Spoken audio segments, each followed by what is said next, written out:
Reka twongere tubasuze bakunzi bayimara Media Rwanda. Nge ndi Jean Damuru Hakizimana nkuko bisanzwe. Polisi y'igihugu yatangaje ko yataye muri yombi umwe mu bari bashinzwe umutekano wo ku kibuga bazwi nka City Wards wateze umufana wambukiranyaga ikibuga akikubita hasi mu buryo bwateye benshi kwikanga. Byabaye ku mugoroba wo ku cyumweru tariki ya 11 Gicurasi 2025 ubwo Polisi FC yari imaze gukina na Rayon Sport mu mukino w'umunsi wa 27 wa shampiyona wabereye muri Kigali Pele Stadium. Ubwo abakinnyi, abayobozi n'abakunzi ba Rayon Sport bishimiraga intsinzi y'igitego kimwe ku busa, bari babonye umwe mu bafana yavuye mu gice gitwikiriye anyura mu kibuga ajya mu gice cyo hakurya kidatwikiriye aho abandi bari kubyina banaririmba. Uyu mufana wari wambaye umupira wa Rayon Sport n'ikabutura y'umutuku yabanje kunyura ku bashinzwe umutekano babiri, agisohoka mu kibuga gikinirwamo agera ku wundi muntu ushinzwe umutekano washatse kumukubita rugondi ihene, undi ahita agonga icyapa cyamamarizwaho ku ruhande rw'ikibuga agwa hasi abanje umutwe. Aba bashinzwe umutekano ba societe ya Tiger Gates n'abapolisi bari ku kibuga bose bahise bajya kureba niba uyu mufana ntacyo abaye, baramuhagurutsa baramuherekeza asohoka muri stade. Nubwo byagenze gutyo, amashusho y'ibyabaye yakomeje gusakazwa ku mbuga nkoranyambaga, bamwe bibaza niba uyu mufana ntacyo yabaye. Hari n'abasabye polisi y'igihugu gukurikirana umusekirite wamukubise rugondi ihene kuko ari we wabaye nyirabayazana yo kugwa nabi. Uwiyise Ndi Umunyarwanda ku rubuga rwa X yatabaje polisi agira ati: "Mwaramutse neza, mu bushishozi mugira nizere ko uyu City ari gukurikiranwa. Iri kosa ribaho cyane, ariko kumutega gutya akabikora ku bushake kandi yasohokaga hano harimo makosa." Kuri uru rubuga rwa X polisi y'igihugu yasubije umunyamakuru Mutabaruka Angel ko wateze uyu mufana yamaze gutabwa muri yombi. Polisi yagize ati: "Muraho, umusekirite wagaragaye atega umwana mu mukino wahuzaga Polisi FC na Rayon Sport kuri Pele Stadium yamaze gufatwa kugira ngo akurikiranwe ku cyaha yakoze. Murakoze."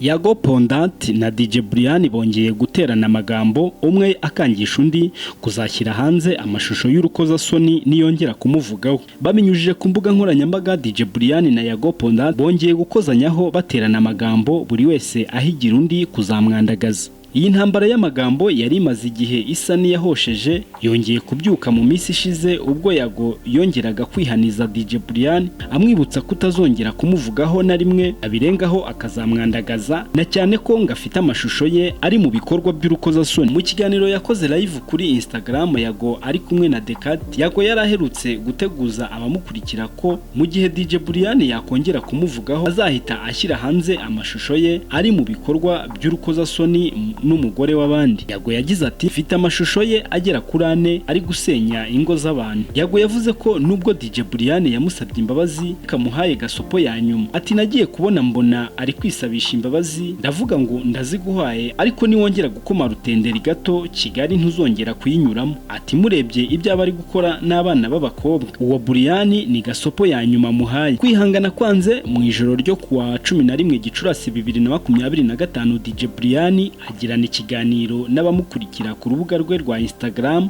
agenera ubutumwa bukomeye Yago. Uyu mukobwa wumvikanaga nk'ufite umujinya mwinshi yasabye Yago Pondant gushyira hanze amashusho avuga ko afite koko niba yafite. DJ Brian yagize ati: "Fata ayo mashusho, ntabwo nkwinginga, ntabwo ngutinya, sinsaba imbabazi, yashyire hanze nk'uko wabivuze." DJ Brian yavuze ko yababajwe bikomeye kuba yarasabye Yago imbabazi abikuye ku mutima, undi ntabiha agaciro ahubwo we akabifata nkaho ari ubwoba bwabimukoresheje. Ashize igihe humvikana umwuka mubi hagati ya Yago n'abakoresha imbuga nkoranyambaga banyuranye. Cyakora mu minsi ishize yari yashyizeho akadomo nyuma yo kubabarira abo yita ko bamukosereje, yaba bamusabye imbabazi n'abatari bazimusabye. Naho mu makuru ari kuvugwa mu mahanga, mu Bufaransa polisi y'igihugu yafashe umugabo wari umaze imyaka 28 atwara imodoka nta perimi agira. Umugabo w'umufaransa yafashwe na polisi yo muri iki gihugu atwaye imodoka imodoka nta ruhushya rwo gutwara ibinyabiziga agira, ibyo yari amaze imyaka 28 akora. Uyu mugabo yafashwe mu cyumweru gishize mu gikorwa cya polisi